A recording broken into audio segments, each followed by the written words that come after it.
Welcome back to the Aussie Shed, ladies and gentlemen, for another episode of Project Fairlady. Now, I'm actually shooting this footage after I've done the video because I had a bit of a mishap and lost a whole heap of footage. What this video is going to be going over is the BDE Top Fuel Rail conversion that I'm doing on the vehicle now, and also a whole heap of cleanup and modifications that I've done to the upper plenum. Some relating to the BDE fuel rails, some of it just relating to cleanup work from the installation of the previous injectors, which were the later model Nissan Z32 300zx. Whoever did it did a bit of a hack job, and it was just a bit of a mess, needed heaps of cleanup. Bit of bodgy work that's been done. So you'll see the block off plates as we roll into the video that were done on the underside of the plenum, and just the thing was putrid and a mess. And anyway, let's go into the video. I'll start there, but as I explain once we get into it, I'm sort of part way through it. But apologies, folks. I hope you still find it entertaining and useful. And I'll talk to you soon. So I started doing a bit of work on the upper plenum, folks. I just went to load all the footage on my computer. Unfortunately, the file was corrupted and I lost all of the footage. So we're just going to have to take it up from here. So what I'm in the process of doing is converting from the side feed fuel rails that were in the car that had the Nissan Z32 injectors in them to the BDE top feed injectors. I'm going to be running 1200cc injectors because I'm going to be running flex fuel on this thing. And in the earlier footage that I took, I was showing you guys the really shoddy work that had been done on the underside of the upper plenum here, where sections of it had been ground away to clear the new injectors and all that sort of stuff. There was things like some of the studs for these crossover pipes. There was one that was broken off in the manifold, and I had to use the Aussie to get that out. Oh, here you go. These are the sort of homemade block off plates that had been put on there. You can see how poorly made they are. Very thin. I don't know what they've been cut out with, but again, done very poorly. You know, a lot of that sort of stuff was really putrid. And I started going over the modifications that I was about to start on. Here you go. I haven't done any work to the throttle bodies yet. So you can sort of see the state that they're in. They're just, you know. And the Celastic guys, you can see the throttle bodies have been put on with Celastic. Like all the other areas of the car, particularly this plenum area that I showed in other videos, how it had been put together, back together with Celastic. It looked like the workshop that had done some of the recent work on the car had disassembled all of this area to do the cam belt for some reason. No idea why the cam belt was being done, because the engine had very low Ks on it since it was rebuilt. It baffles me why all this sort of stuff was done, when in my opinion it just wouldn't have needed doing. But it looked like they pulled it all apart. Didn't use any fresh gaskets when they put it all back together. They just put Celastic on everything, on all the old gaskets like this. So you can see there's actually Celastic inside the throttle chamber area on both of the throttle bodies. It's quite bad. There's a lot of it, you know. You can see it on this one as well. And obviously the join between the upper and lower plenum and everything like that was all exactly the same. Just everything was just full of Celastic. So what I've been doing, folks, is I've gone over the entire upper plenum with various wire wheels to clean it up, because it was absolutely disgusting looking. Like, it was just looked like, it was terrible. Oxidization, just filthy marks, and just really looked like something out of some old piece of crap. So really where I started on this was on the underside, blending out all of the gouging that had been done, which to me looked like it had been probably done with a die grinder and a burr on it, but just someone with very poor hand skills did it and made just a real mess of it. So it took a lot of work to blend all that back out. And when I finished doing that, I went over the whole thing with various wire wheels and stuff, just to clean all of the casting up and everything and make it look sort of pretty good. And this was all part and parcel of me, as I say, starting to fit the BDE fuel rails. I'll get these off and I'll give you a bit of a look at what I've had to do. Alrighty, let's have a bit of a look at this. So it's pretty sort of hard to tell now you know, where it was all sort of done, there was a lot of, you know, work in these areas. It was really badly gouged, but I've done so much work cleaning this up. I've got probably about 10 hours into it so far, folks, of me standing here with a die grinder with various things, cleaning it all up. I've been in and out of all the runners, cleaning them all up with the die grinder and with flat wheels and stuff in there. No special sauce or anything going on in there, folks, just purely a clean-up. I haven't done any port matching or anything on this, but the casting was really rough. There was all sorts of lumps and bumps and stuff in here, and it was just terrible. So I thought, while I had the tools out, and you know, I was set up with a die grinder working on it, I might as well just whip through these ports and just sort of clean it up. I will eventually properly port match it when it comes time for the sort of reassembly. Although I was told initially when I bought the vehicle that the upper and lower plenums were already port matched together, which they were absolutely not. This was all stock standard. And that the lower plenum is port matched to the heads, which it is not either. It is completely stock standard as well. So there was a bit of the BS flying in there. And you probably, I don't know if you can see, hang on, let me get this up here. I've also done a bit of work in the throttle areas there, just behind where the throttle bodies sit. You know, just cleaning up rough casting and stuff, folks. Nothing huge, just wherever there was any big dags and lumps, I just sort of went at it, you know, and cleaned it up. Fitting the BDE fuel rails, there's a couple of things that you have to do. There was a boss up here, one of these sorts of things, you know, sitting up on there that had to be completely ground off. You can see there's a little dot there that was a remnant from the bottom of the bolt hole of the boss that was there. I'll probably weld that up, I reckon, and just file it off. There was also sort of a gusset in the corner here which needed to be ground away. It's all this stuff's in the instructions that you get with the BDE fuel rails if you're going to sort of do a DIY on them. So that had to be removed. That was done. And the other thing that still needs to be done is the throttle cable bracket, which is this guy here. It needs to be modified. The cruise control cable carrier on the left hand side here needs to be removed because it interferes with the fuel rails. So you can see I've got a bit of a mark drawn on there where I'm about to sort of cut it off and clean it up and get it out of the way. Now the bolts that hold this on also interfere with the fuel rails, so these need to be enlarged and countersunk bolts used, and you also have to countersink this area here on the plenum where the bolt holes go in, so that you get a recessed sort of bolt going in there. Alright, I'll just flip it back around, folks. So there's a bit of modification that needs doing to the crossover tube thing at the back. I'll just fit this back on. Okay. So the issue is that with your crossover pipe, this section here of the pipe interferes with the fuel rail. The crossover pipe itself doesn't, but you know, the sort of pipe work that intersects with it is what causes the sort of problem. So what you have to do is remove this section here, cut this back, cut all that off, and either cut that section out and then weld a new piece in, or take these off. I don't know what I'm going to find when I take those off, but possibly I'll be able to remove them, weld up the holes, and then you have to weld a couple of AN fittings on there to take the place of this. One's to reconnect this pipe back up, and the other is to reproduce this piece that we have here. So that's sort of the next thing that I'm up to with this, is starting to cut this up and do a bit of work on that. Again, this was all really messy. The way this was connected on, even though it's an O-ring fitting, you know, there's O-ring bizzos on here. Again, this was just caked with Celastic everywhere. They had it off, and then I don't know why, but they just caked it all with Celastic and put it back together. And there was one of the biggest issues, folks. It's taken so long to actually get all the Celastic out of everything. It's just been a massive job. Don't get me wrong, Celastic's great stuff, but in the right places, you know, and used under the right circumstances. It's not just a fix-all for everything, you know. I guess if you're that sort of a mechanic it might be, but you know, anyway.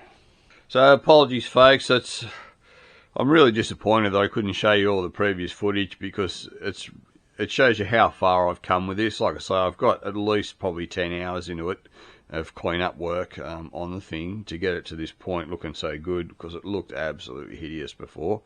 But they're the cards we've been dealt, folks. So I'll shut the camera off, I'll get onto this, and that's where we'll take it back up, folks. I'll show you where I'm at with this once I get it all sort of hacked up and see what we've got. Alright, we'll talk soon. So I've chopped away at the balance tube, folks, and you can see I've taken a piece out here and I've just randomly cut this off. I haven't really put too much thought into this end of it. And I've also made a repair piece here for this. So I'll TIG that in, and then what I have to do is weld 2 AN fittings on this. So you can see this now clears. The issue was that these pieces here interfered with the back of the new fuel rails. So the 2 AN fittings will come straight out off here, beside each other, you know, about an inch gap between or so. Yeah, so that's what I'm doing, folks. I'll probably weld this on, and maybe even weld the AN fittings on, and then I'll give you a look at the piece when it's finished. I might even do a bit with this. I just don't know how far I've got to cut this end back yet. I haven't really looked too hard at it, but I'll have a look at that as well. And just like magic, folks, here it is. Patch piece welded into place, and then 2 AN fittings welded on. I've also done the AN fitting on this end. Basically, I just cleaned that end up after I cut it off and welded that AN fitting on there, and it all turned out pretty good. So on the upper plenum, I've had all the throttle bodies apart.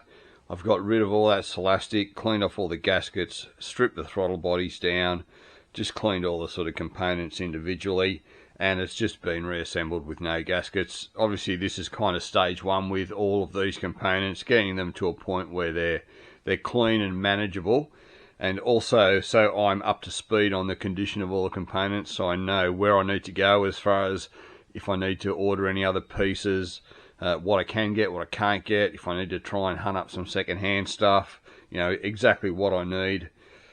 I've also modified the throttle cable bracket there. I didn't need to go all the way back with that and countersink these. This one doesn't interfere at all.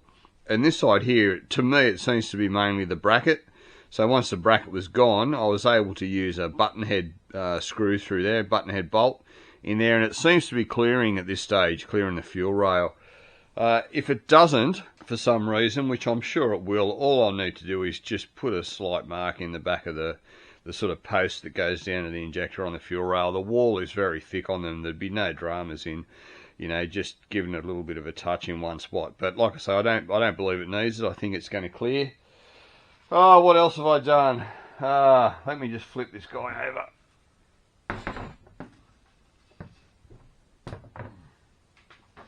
Alright, I made new block off plates, folks. There's one there and one there. And there's the original ones, folks. As you can see, they're just freaking garbage, like the shape of them. They're just not the right shape. Very thin. I think they're like 2.5 mil, 3 mil maybe. These are just 6 mil.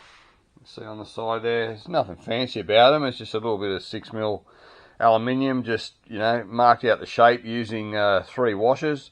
Washer in the middle, one there, joined it up, cut it out on the bandsaw, cleaned it up on the belt sander, drilled 2 holes in it, and there you go. And obviously, again, there's no gasket or anything on any of this stuff. It's just all been dry assembled because, as I say, it will all be pulled apart later and, you know, all assembled properly. So these guys can go, you know, where most of the stuff off this car has ended up, in a bin. With all the rest of it.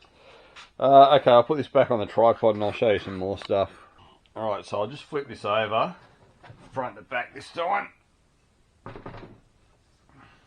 And I will just drop the fuel rail on.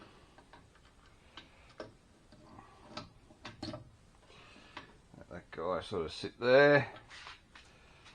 And you can see how this works. So in the kit you get some hose and some fittings. The whole kit for the BDE fuel rails and all this sort of stuff came from RGS Performance. You you know, it's a great kit that Rob's sort of put together using a lot of Australian sourced parts, I believe, a lot of Raceworks parts and this and that, and it seems to be really good. Obviously, I'm using all my own AN fittings on there, but he did supply all these weld-on fittings and the AN fittings and the hose to make up this this IACV assembly hose and stuff. So you can see this guy here, folks, just goes on there now. So all push fit stuff, real easy stuff to sort of make up, you know. It doesn't have to be anything more fancy than that because it is just a, you know, a breather hose that goes from there to there. So that replaces one of the sections that we cut off that just basically did exactly that, just join that to that. This guy now goes on here and you'll see that it now, oh, did you see that? I just dropped it inside. Oh my God. Not that it matters at this stage, folks, but you'd be really spewing if you'd done it at a time when you're actually assembling the engine. Butterfingers. There it is. There it is. No big deal. You can stop worrying, folks. It's all right. Alright. So now this guy just goes straight on. You can see it clears. There's no conflict between the fuel rail and the crossover pipe now. That's all sort of good.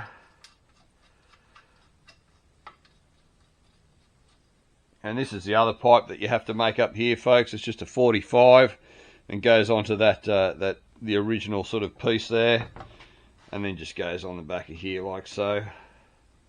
There's no instructions as far as where exactly to weld these on.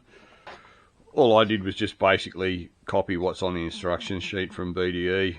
You know, they sort of look to me, like you can see here, they look like they're in that sort of a spot, so that's where I welded them. You can see they've used 90s on the end of the fuel rail, which is exactly what I've done. I've got hold of some 90s for the end of that. And yeah, just sort of putting it together as per the instructions and the pictures.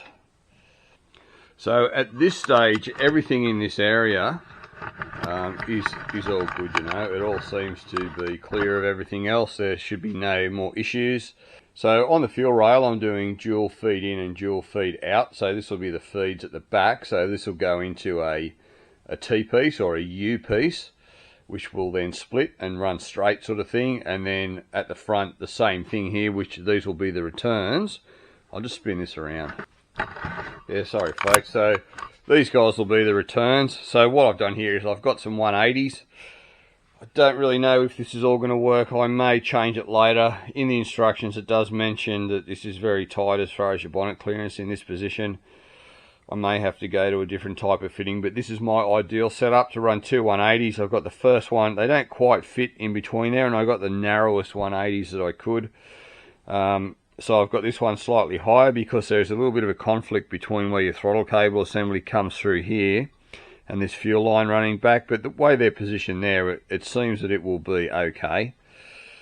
So these will run back, and then there'll be another joiner in here that'll split it back into one pipe, you know, like it'll join the two back into one. So there'll be a single feed in and a single feed out, but it'll be feeding and returning each fuel rail individually. So if you're getting towards pushing to the end of your fuel pump's capacity, then that last injector is going to be running a little bit lean because it won't have the flow behind it that it'll need, you know. Like, it's a bit of a rare situation to be in, and you really shouldn't let that get to that point, but this is a much better solution. So there it is, folks. That's sort of shaping up pretty well. So now you can see what a BDE fuel rail setup looks like installed into a upper plenum, and what is actually involved in doing it, folks. What is actually involved. So it is a little bit of work. You do need a few tools and a few skills, or obviously you can get someone to do it for you. But it is quite fiddly, and they're probably going to charge you a bit of cashola to do it, particularly if they're not experienced doing that sort of a thing. There is actually more work to this as well. There is work on the lower plenum that needs to happen, just in the way of injector adapters and stuff being fitted to it. Nothing else has to be modified or anything like that on that front. So I think I might just throw this back on the engine, because I am in the middle of still doing my intercooler piping, and I really need this back on there to sort of finish up. So give me a second, folks, and I'll slip this back on the motor, and we'll have a look at it in position and see if we've got any clearance issues at the back with the firewall or anything, which I'm pretty sure we won't. It should all be pretty good. I'll be back. So that's our clearance along the back there, folks. You can see there's no issues at all. Nothing interferes in any sort of way. There's actually quite a lot of room at the back of this engine, which is, you know, a real pleasant surprise. It's good to have a bit of room to get your hands in around the back there. Look, you can even get to the bell housing bolts and stuff. Admittedly, there's going to be a whole heap of crap put in there on top of it all, but, you know, just having the space there is a good thing. And that's just about it for the BDE fuel rail conversion, folks. As I mentioned, there is a little bit to do on the Lowell plenum, but it's just injector adapters, and I will go over that when the time comes to actually installing them in that section. What this does now is it gives me the ability to make up the fuel lines and knowing exactly where they are, because I want to get the fuel lines properly done, the fuel regulator mounted, get all the holes drilled and all the brackets in position and everything, just so that when it goes into paint, I'm not frigging around and risk scratching stuff and drilling holes in freshly painted surfaces and all that sort of stuff. Hopefully some of you guys might find this video useful at some point to give you information if you're interested in doing the BDE Top Fuel Rail conversion, or just purely for the entertainment value, folks. So if you enjoyed the video, remember to give it a thumbs up, folks. Remember to subscribe to the Aussie Shed channel if you aren't already. And leave a comment. Always happy to talk to you guys. And as always, folks, I'll bloody well see you on the next one. Cheers.